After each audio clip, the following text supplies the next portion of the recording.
Okay, good afternoon, ladies and gentlemen. As you already know, this is your US General 5-drawer tool cart with side tray and D compartment.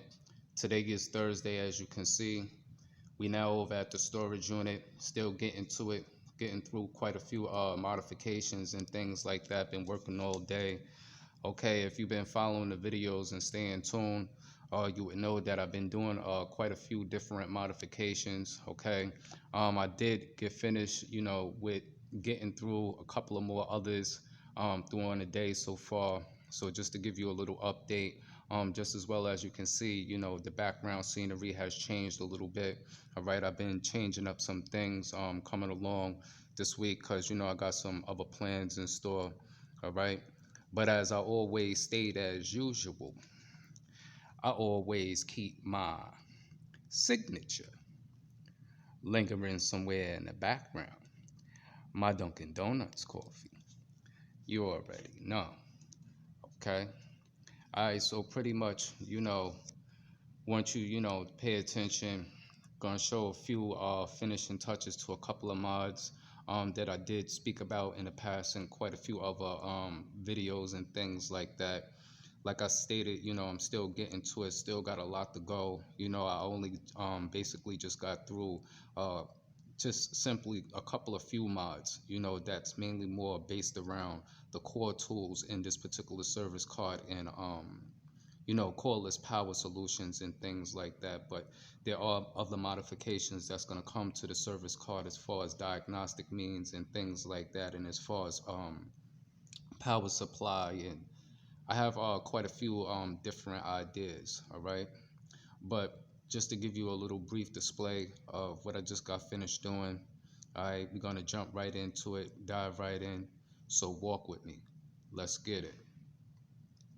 Okay, first off, from a distance, you can't really tell because of the lighting, all right? But I'm gonna come a little closer, all right? So that you can see now how I technically did the handles. Okay, I didn't duplicate the color throughout the whole handles. I preferred to keep, some of them chrome, technically, because when you're wearing latex gloves or weather impact gloves, or you have grease on your hands and things like that, the paint would technically get dirty quick. So instead of me using a particular paint, I just used the stripping to go along the top of the rail systems and things like that of that nature. So just to give you a little quick visual of that real quick, and then we're gonna move along. All right. Next up, as I stated, as you can see to the front of the cart, how I installed the hammer holders. Okay, these hammer holders aren't magnetic. Okay, they are mounted into the cart with its original OEM standard hardware that comes with the US General, that's actually locked into the subframe. Okay, in quite a few videos I did demonstrate, okay, as you can see, that it does not affect the opening of the drawers from the top to the bottom. Okay, nor does it affect the hood or the lid from closing. All right, so now I'm gonna spin the card around because I didn't want to start getting to the back until I actually got the 8-inch high performance casters on the cart, because there are some modifications that technically I'm about to do to the back of this cart. Okay, so now to give you a quick visual towards the back, and as I stated, how the upper hood doesn't affect anything. So now, as you can see, I have my USA made Craftsman fiberglass dead blow. Okay, and then I also have a sledge that is located on the the left hand side at the prior moment. Okay, if you haven't been following up with the videos, okay, I also demonstrated how I have the breaker bar solutions, and as you can see down here, I have the quick release rubber mounts. Everything is locked in very, very tight and sturdy. It's not going anywhere. So as you can see, I can pull a cart directly.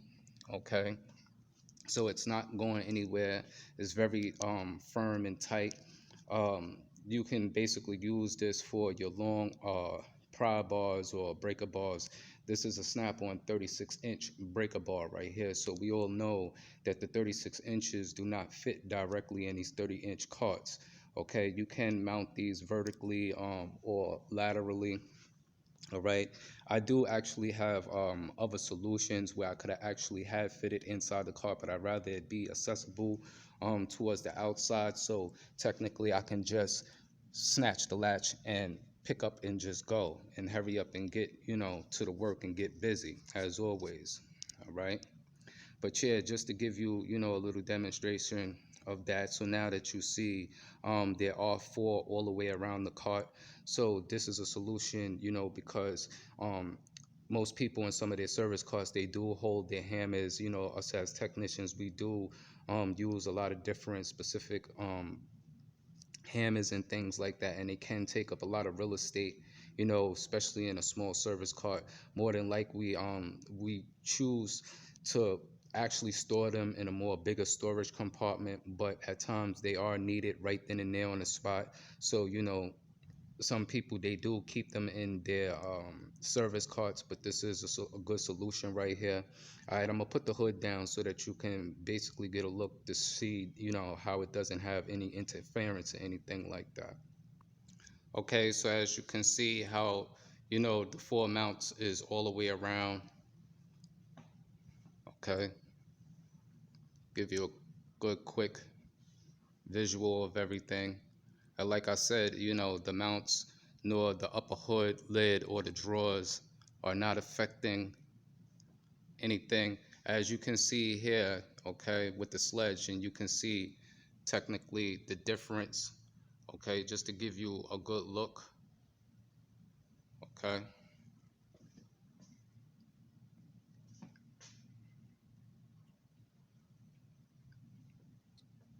So, you know, I just want to point that out real quick. Like I said, I do have quite a few modifications that technically I need to get to towards the back of this cart right here, because I am about to utilize, you know, this whole surface right here with 2 magnetic cordless tool organizers.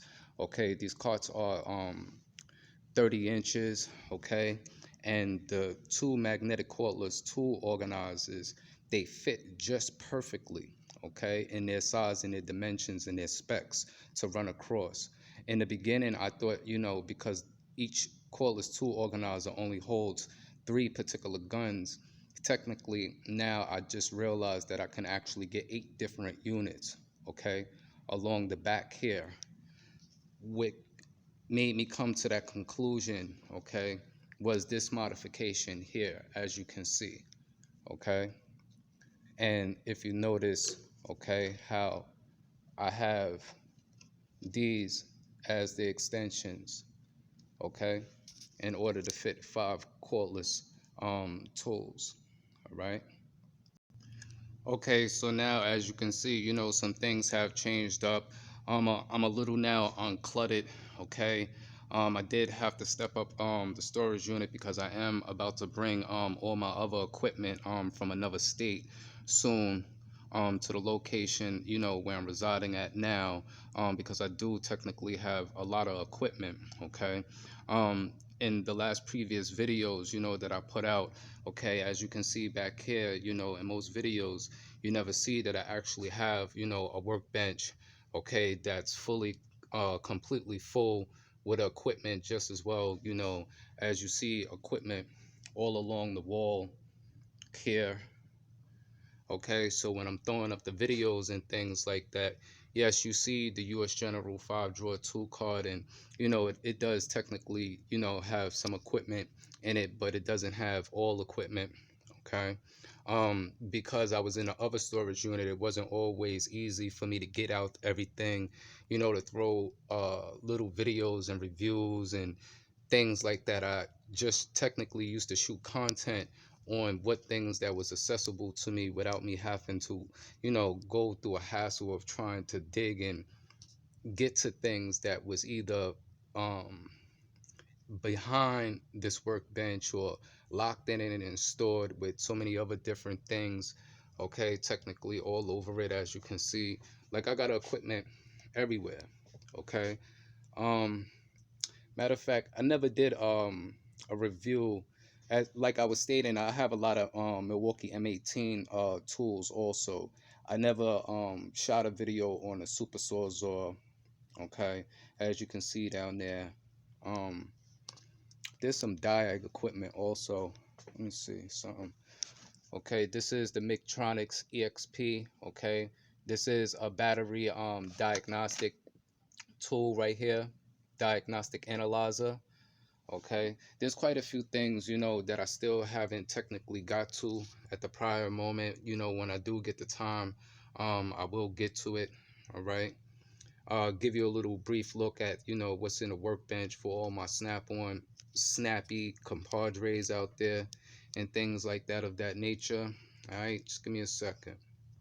Okay, so as you can see, all right, at the prior moment, you know, I'm not gonna do a review on technically what's in the workbench. I've covered plenty of videos technically of a lot of this equipment, but as you can see, you know, I'm loaded with snap-on. Okay, just as well as Ingersoll Rand. As you can see, all of these items are brand new.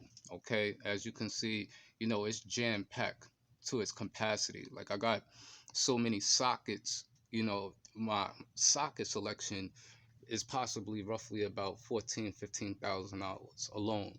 Okay, but you know, I got sockets of all sorts of different brands and things like that of that nature.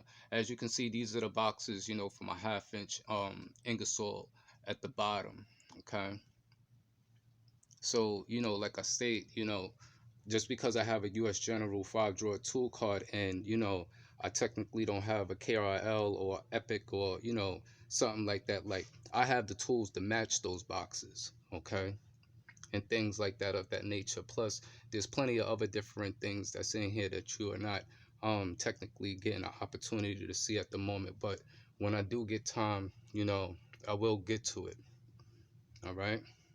At the prior moment, I'm just, you know, studying these modifications and things like that. All right. My Dunkin' Donuts coffee. You already know. Okay. So pretty much, yeah, you know, that's technically what that is. You know, I like the fact of my Milwaukee under hood light. You know, it becomes real handy, especially in a location like this that technically doesn't provide electricity and things like that. But like I was saying, and I never actually shot a video on the Sawzall. Okay, the part number is 2722-20. I basically purchased this in a bid tool because, as you can see, you know, I have a long list of line of Milwaukee cordless tools. So, you know, batteries and charges and things like that is not of technically an issue or need to me. Just as well as you can see here, okay, I do have the carbine teeth Sawzall, the torches.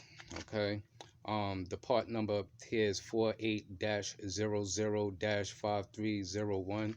Okay, basically, you know, I have this for exhaust work. You know, this is a very strong and powerful tool. Some will say, you know, that maybe it's, you know, a little bit too much power, but technically I'd rather have the power than lack the power and get stuck in a job and have to work my way around. I feel more confident with technically having the power to get the job done.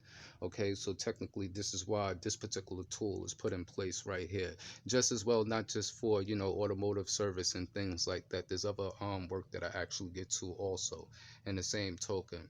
But you know, that's just pretty much what that is at the prior moment. All right.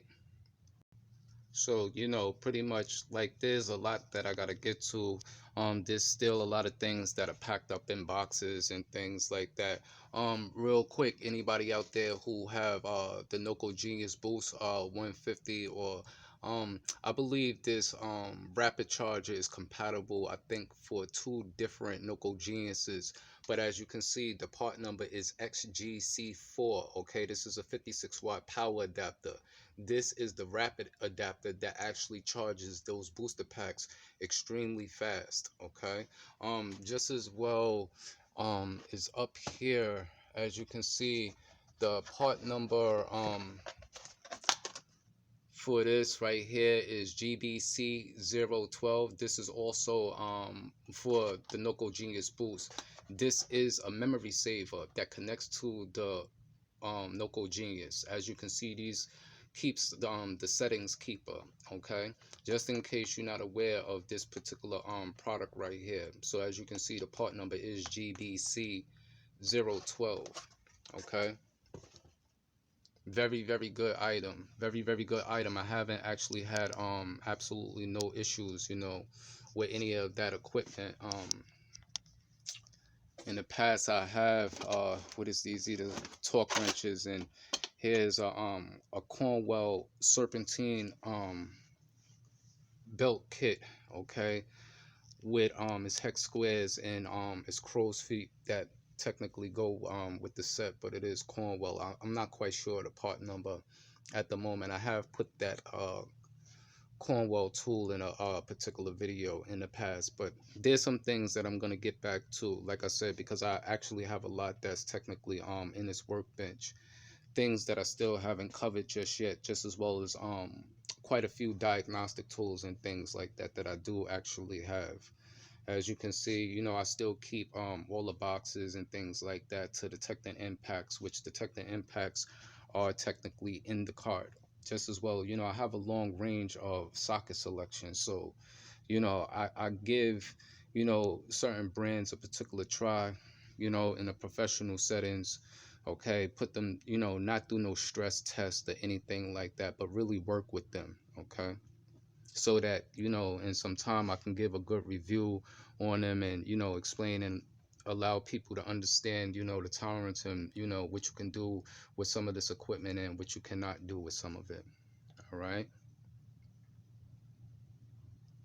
Okay, so pretty much, you know, I'm about to wrap this video up. Okay, um this week coming up, I got quite a few things coming along. All right, I'm still going to be getting back to these modifications, keeping you in tune. You know, if the information out there can help someone, it can help someone. You know, it is what it is. A lot of people, you know, they do their own modifications and things like that to their preferable choice and their likings. Okay, you know, what's for one particular person may not be for all. Okay, what once again, you know, like I always state, you know, I have equipment and tools of all sorts of different brands, so technically it's not basically about one particular brand, whether it's a tool truck brand or, you know, because I do actually have a lot of equipment that is non-tool truck brand, just as well as I actually do have just about every tool truck brand quality type tool. Okay, a lot of expensive equipment, and I'm basically still not finished right now. I'm just technically working on the service card until I step up my tool storage, as far as getting, you know, the proper tool storage with the proper drawer space for all the mother load of my equipment. Okay, because technically what's in this tool cart is really not nothing. It's something, but it's technically not nothing compared to what's in the actual workbench.